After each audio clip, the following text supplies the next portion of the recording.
Given the equation, here we have y equal 5 sine the quantity pi 6th x minus 2 pi thirds, and then plus 8 on the end. Let's answer some questions.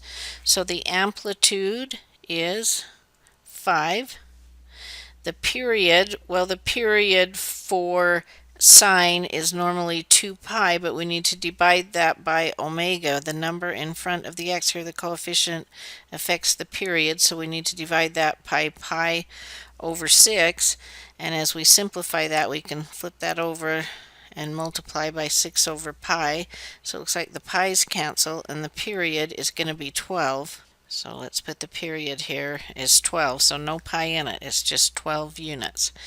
Okay, and then the horizontal shift. Now the horizontal shift, it's a little harder to see it when it's written like this, and so one thing you can do is factor out the pi 6, but it's not necessarily easy to see factor the pi 6. So what we're going to do instead is we're going to take that stuff, the 6 pi x minus 2 pi thirds, the angle, we're going to put it equal to 0, and we're going to solve it for x. So that's going to be pi over 6x equals 2 pi thirds, and so we're going to divide by the pi 6, divide by pi 6, and we will have x alone. We're going to flip that over and multiply by the reciprocal, so 6 over pi. So it looks like that's going to be, the pi's will cancel, and we can do 3 into 6 2 times, so it's going to be 4.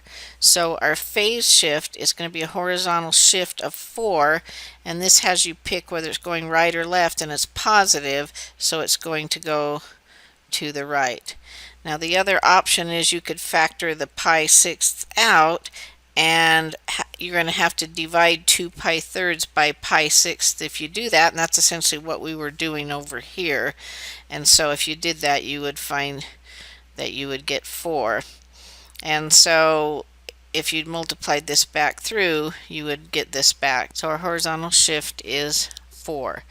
Now our baseline is the line that it's going to oscillate about, and it's going to be the x-axis unless there's a vertical shift, but there is a vertical shift, so it's going to be moved up 8. So our baseline will be at y equal 8.